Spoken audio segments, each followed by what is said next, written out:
Abra sua Bíblia em Romanos capítulo 11, que é o nosso texto da mensagem de hoje, Romanos capítulo 11, 33. Se vocês observarem os cânticos, a letra, tem tudo a ver com ele, né?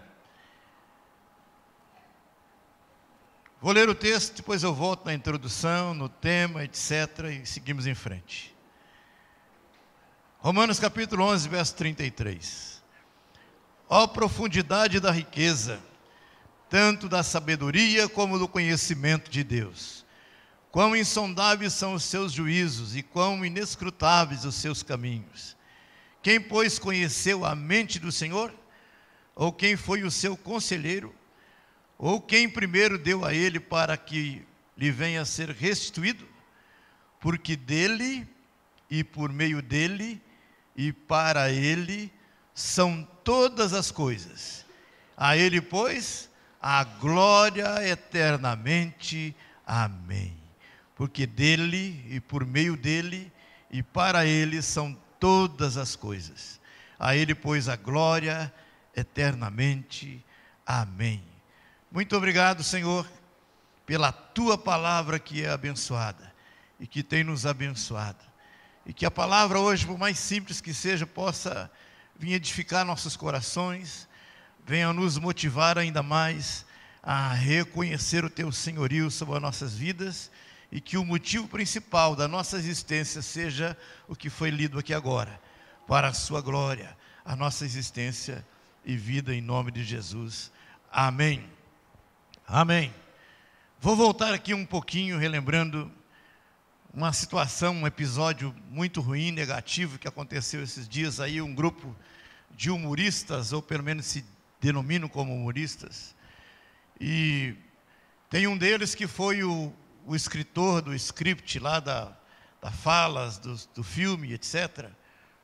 E quando ele repreendido, ou ele criticado pela imprensa, por pessoas, ele respondeu para a imprensa, para a igreja, para nós. Ele disse o seguinte: quanto à situação com respeito à pessoa de Deus, falou, deixa que eu me resolvo com ele. Então esse cidadão, ele parece assim estar tão familiarizado com Deus. Na verdade não é não, porque ele confessa ser ateu. Ele não acredita em Deus. Mas ele disse que vai se resolver com Deus. E sendo ele ateu, eu não sei como é que ele vai se resolver, mas eu tenho uma leve impressão que eu sei sim.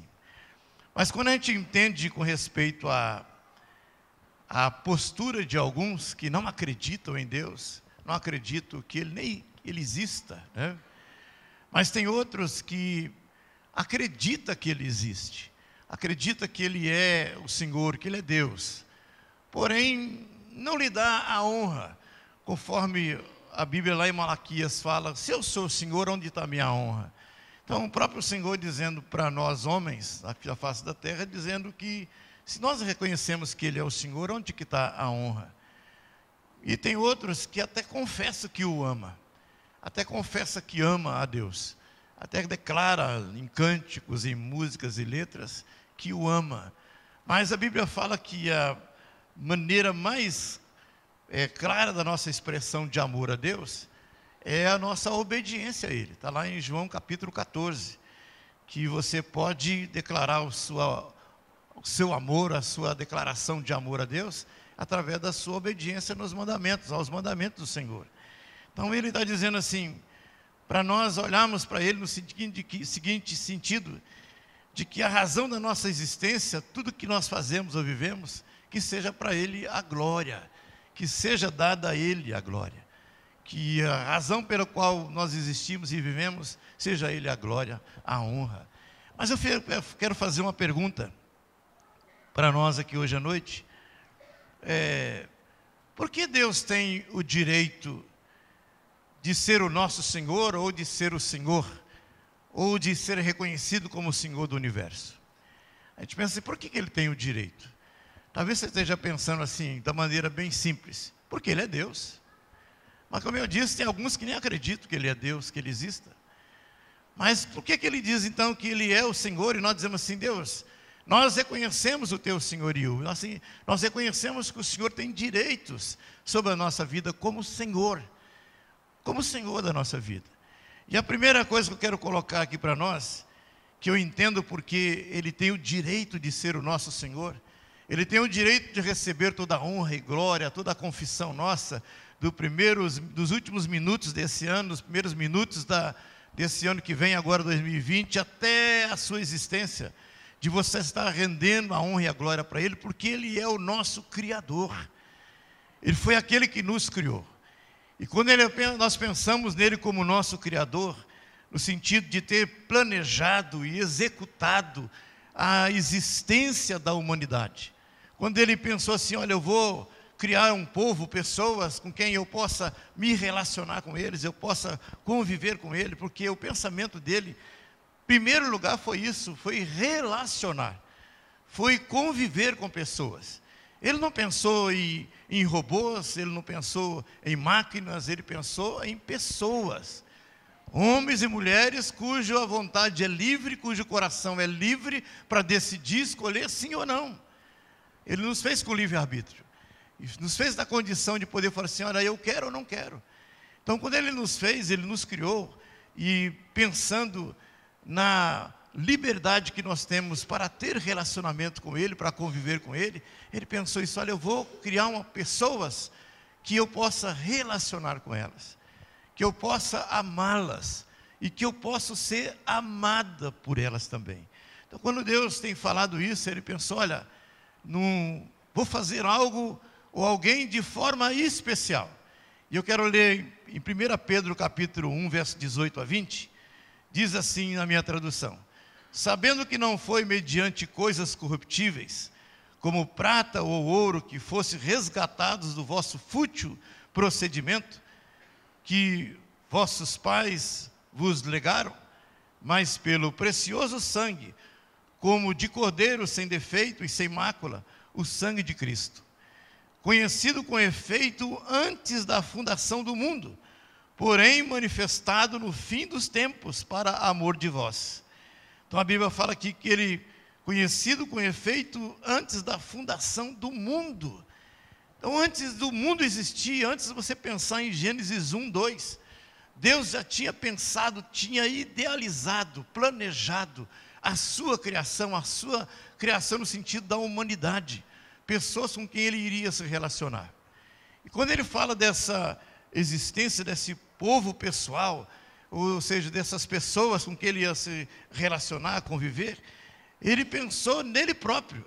E o modelo pelo qual Ele pensou na criação foi Ele mesmo. Segundo 1 Pedro capítulo 1, verso 20, Ele fala de quem lá, antes da fundação do mundo? A Jesus Cristo. Ele pensou em Jesus, Ele não pensou em Adão, Ele não pensou num homem perfeito, numa pessoa perfeita. Ele pensou nele mesmo antes da fundação do mundo, antes de qualquer coisa ser criada. Ele já estava idealizando, a partir de quem? Da pessoa de Jesus Cristo. Ali já estava a promessa, ali já estava projetado a perfeição do homem, ali já estava projetado a eternidade do homem. Porque Ele não pensou em um tempo passageiro, em algo rápido, de uma convivência passageira, como a gente poderia pensar assim: mas o homem é finito. Não, desde a criação, antes de qualquer coisa existir, Ele já pensava na sua eternidade, e Ele já pensava na perfeição. Em Gênesis 1, 26, Ele fala assim: façamos o homem à nossa imagem, conforme a nossa semelhança. A pessoa em que Ele projetou foi Ele mesmo, foi a própria pessoa dele. Ele disse: façamos o homem à nossa imagem, conforme a nossa semelhança. Então era algo perfeito, algo que podíamos pensar assim: aonde precisa de retoque, aonde precisa de algo para melhorar? Perfeito, era a pessoa do próprio Deus, é a pessoa do próprio Deus. E nós entendemos que com isso Ele resolve, vamos dizer assim, fazer o homem, colocar habitar na terra, mas como nós sabemos, o homem abandonou, ou vamos dizer assim, deixou, né, a posição dele de graça, de beleza, de formosura.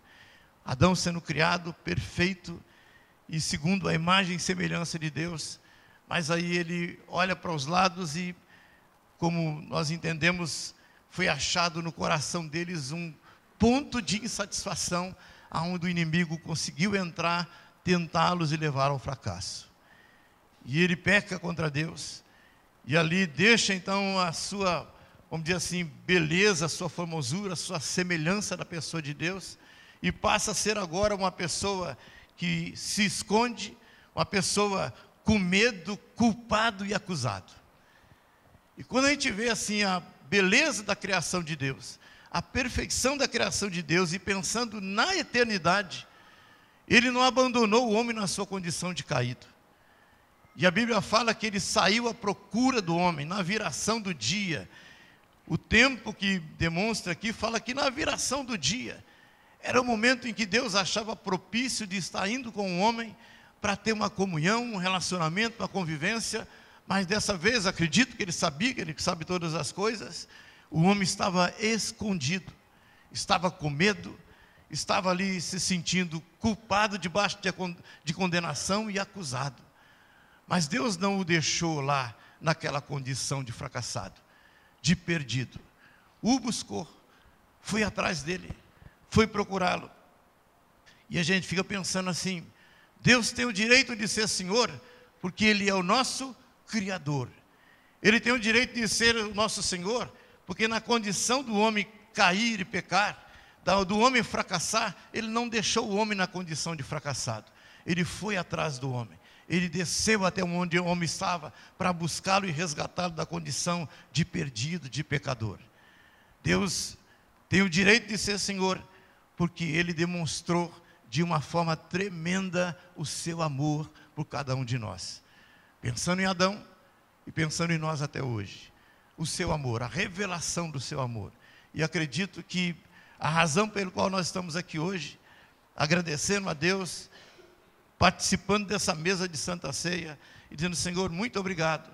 A razão por que nós estamos aqui hoje é porque nós temos motivo de te agradecer, e a gratidão nossa é pelo amor do Senhor, que tem nos alcançado, que tem nos buscado, que tem descido até onde o homem desceu no estado de pecado, para buscar no sentido da restauração dele, da restauração do homem. E a gente fica assim, pensando na coisa maravilhosa que é esse amor, aonde, que amor é esse que consegue separar a pessoa da atitude. Ou seja, quando Deus fala com respeito a você, a mim, pessoa, Ele separa você daquilo que você faz, você das suas intenções, das suas atitudes. Ele consegue amar o homem na condição de pecador vil, na condição mais baixa que ele tivesse encontrando, perambulando por essa terra, por essa vida.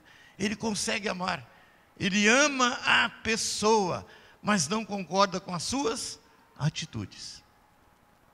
No amor dele, na condição de nos amar, de falar assim, olha, eu estou aqui porque eu vim buscar você, resgatar você. Ele consegue olhar para o homem na condição, por mais baixa vida de pecados que ele esteja vivendo, a condição em que ele está, vamos dizer assim, depravado, qual é o que for a condição que ele está de erros, Deus fala assim, olha, eu amo você, eu amo a sua pessoa, porque Ele vê em nós a sua criação, Ele vê em nós o seu projeto, que é eterno, que não é passageiro, que não é uma coisa que simplesmente, vamos dizer assim, passa rápido. Quando eu estava vindo para cá, para a igreja, estava pensando, olhando para os lados, as ruas igual um formigueiro, e a gente sabe que nesse exato momento, tem todo tipo de pensamento com respeito a esses últimos minutos desse ano que nós estamos vivendo. E tipos de atitudes e comportamentos. A gente imagina que, não conseguimos imaginar, que são muitas reações e tendências e vontades diferentes. Cada um com um jeito. Alguns estão se trancando num lugar, não querendo ver ninguém. Outros estão se jogando nos braços dos prazeres, como se fossem os últimos momentos da sua existência.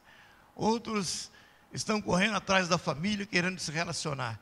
Enfim, mas a gente pensa assim, quais são os motivos, quais são as ideias que têm permeado o coração dos homens nesse momento, que têm levado as pessoas a comemorar, a festejar, e alguns se largarem, vamos dizer assim, no braço dos prazeres, para dizer, pelo menos eu vou morrer feliz. E a gente pensar, mas Deus conhece o coração de cada um de nós, e sabe a diferença entre as nossas atitudes e a nossa pessoa. Ele consegue te amar, Ele consegue me amar, e aceitar a nossa atitude se for correta, ou rejeitar a nossa atitude se for errada. Então, com certeza, Ele tem dito para nós, na nossa condição, de olhar para nós e pensar assim, que Ele tem nos amado, a razão pela qual Ele pode ser declarado Senhor sobre a minha vida, porque Ele tem revelado o seu grande amor por mim. Eu fui alcançado por esse amor, então fui criado por Ele, uma pessoa especial aos seus olhos. Mas não só isso, Ele deu a sua vida por mim, Ele morreu por mim.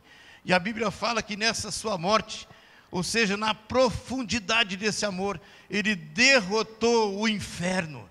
Ele foi até o inferno, desceu até o abismo, mas porém a morte não pôde segurá-lo, porque ele não tinha pecado. Ele derrotou o inferno, desceu até o abismo, e lá ele retorna, declarando a sua vitória sobre a morte, sobre o inferno, sobre a morte, sobre o diabo, sobre o pecado, porque ele é o vencedor.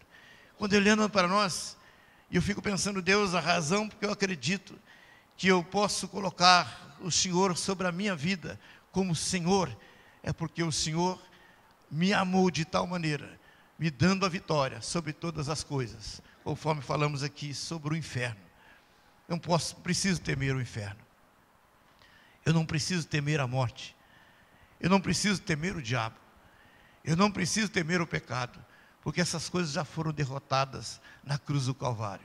E eu olho para mim e digo, Deus, muito obrigado, porque o Senhor, como se diz, Ele não me conquistou para ser um escravo, Ele não me conquistou para ser uma pessoa subjugada, Ele me conquistou para que eu fosse amigo dEle, para que eu seja amigo dEle. Ele me conquistou para que eu seja filho dEle, parte da família dEle. Quando eu olho esses pensamentos, eu penso nessas coisas aqui, eu estou pensando na forma de como Ele pode ter esse direito de me alcançar e eu dizer, Pai, muito obrigado pelo seu amor. E por isso eu me rendo ao Senhor, por isso eu declaro que o grande é o meu prazer em ser sujeito à tua pessoa, porque o Senhor é digno de receber todo o meu coração, toda a minha vida, e como nós podemos falar, em obediência, em sujeição, porque Ele com certeza não tem pensamentos de deixar o homem nessa condição desse mundo. Como nós sabemos aí, a cada dia que passa, as coisas estão ficando pior, e cada dia que passa vai ficar pior mesmo, porque a Bíblia fala que a iniquidade aumenta, o amor esfria, as coisas estão acontecendo de mal a pior, o mundo, as pessoas estão cada vez se entendendo menos, mas nós entendemos que quando Deus olha para este mundo, Ele quer salvar a todos, quer alcançar a todos, porém nem todos se dão a conhecer, ou não permite que Deus faça o trabalho ao coração deles para que eles possam conhecer ao Pai.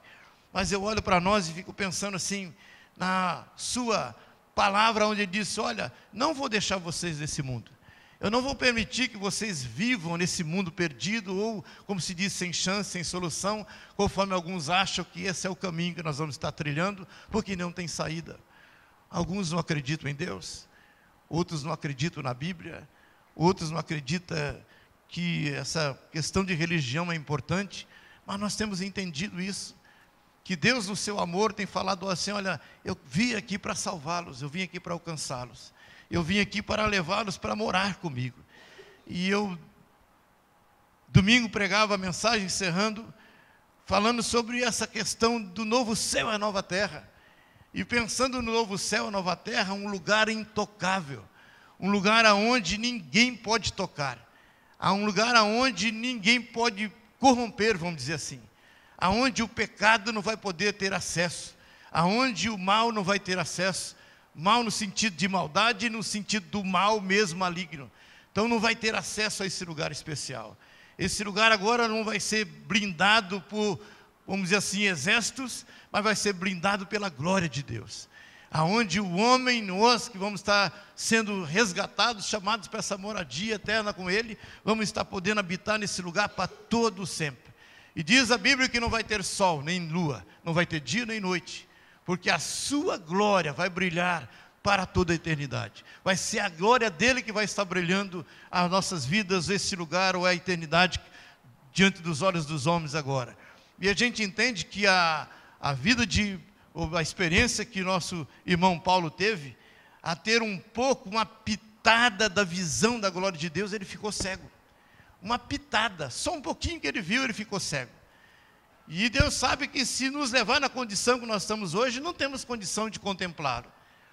Nem o olho poderá contemplar na sua glória da condição que nós estamos hoje. Por isso vamos receber um corpo glorificado, vamos dizer assim, corpos glorificados para podermos estar suportando, estar diante da glória do Pai. Agora sim, de uma forma intocável, de uma forma que o pecado não tem acesso, uma forma de que o pecado não vai poder entrar e fazer ali algum tipo de estrago, por menor que seja, não vai ter pecados. Um ambiente perfeito.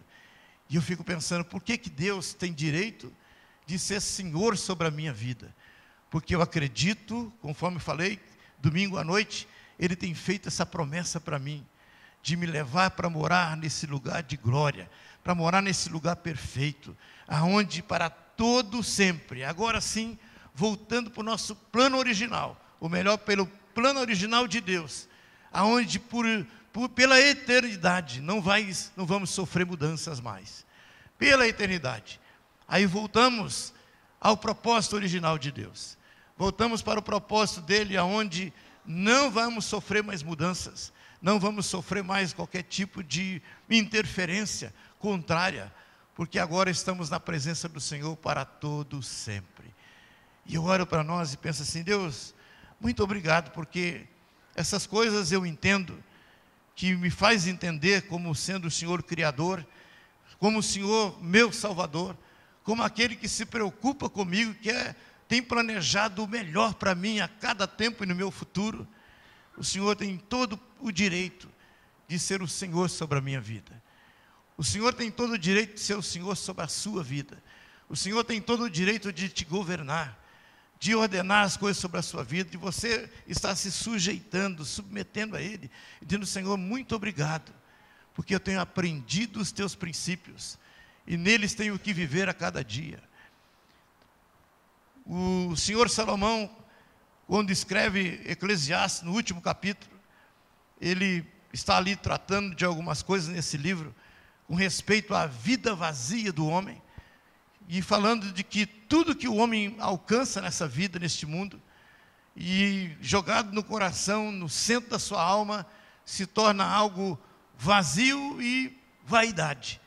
Ou seja, coisa passageira, coisa que não preenche, coisa que não ocupa o centro da alma do homem. Ou seja, Salomão, como um dos homens mais ricos da face da terra, pôde experimentar isso na sua vida de homem muito rico, e tendo não só posses, mas poder naquilo que ele tinha de condição de vida. E ele escreve isso, olha, o homem sem Deus, a vida dele puramente vaidade, é tudo vaidade, tudo passageiro, tudo passa. E nos exorta a considerar o que vivemos, como vivemos, para quem vivemos. Nos exorta a considerar como tem sido a nossa vida, como nós vivemos, para quem nós vivemos, diante da posição dele como Senhor, aquele que tem nos chamado à submissão inteira das nossas vidas. E pensando aqui agora nos nossos últimos minutos, o tempo que nós temos, para quem nós vivemos? Para quem é a nossa existência mesmo? Para quem é? E quando eu olho aqui para os rostos, mas não posso ver o coração. Mas o bom é que Deus sabe do nosso coração. Ele sabe exatamente como nós temos procedido. Não quero lançar acusação contra você, não quero jogar peso sobre a sua consciência. Mas se tem alguém aqui hoje, cuja a vida, sabe, não tem reconhecido o senhorio de Cristo sobre a sua vida. E aí, para quem você está vivendo, você começa a se questionar ou até mesmo duvidar que se é para Deus. Se eu tenho vivido para Deus. Se a sua existência tem sido para a glorificação de Deus.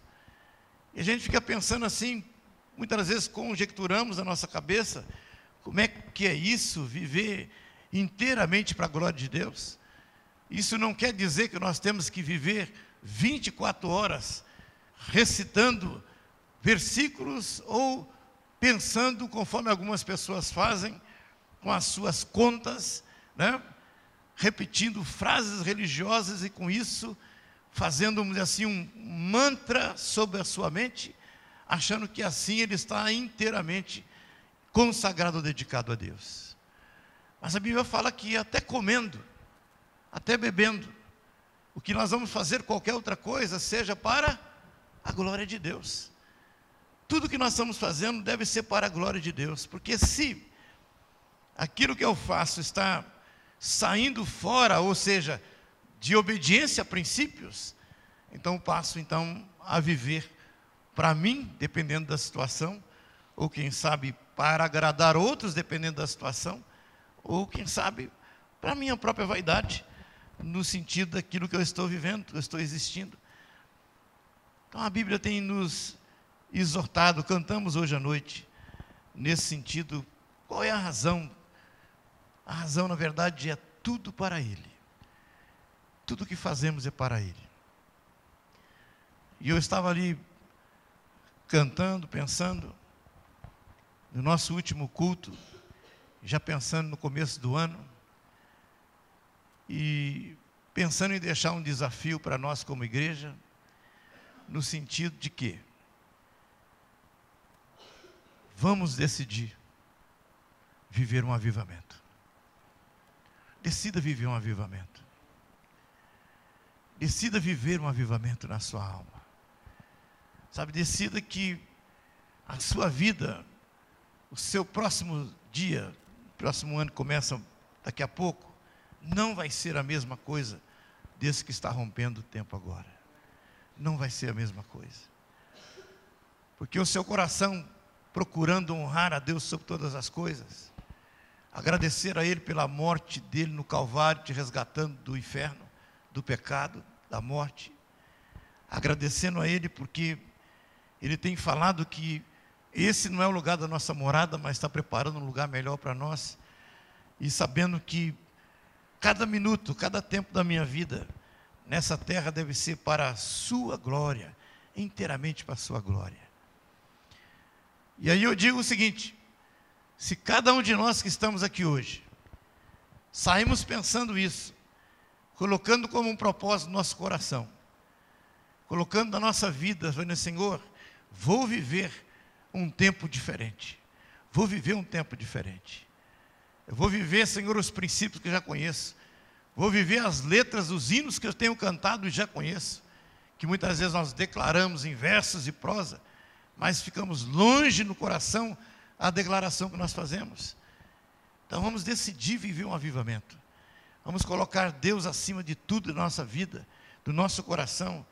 E conforme diz o texto de Eclesiastes, encerrando o capítulo, quem gosta desse texto, irmão Romildo, né, a suma de todas as coisas é temer a Deus e guardar os seus mandamentos.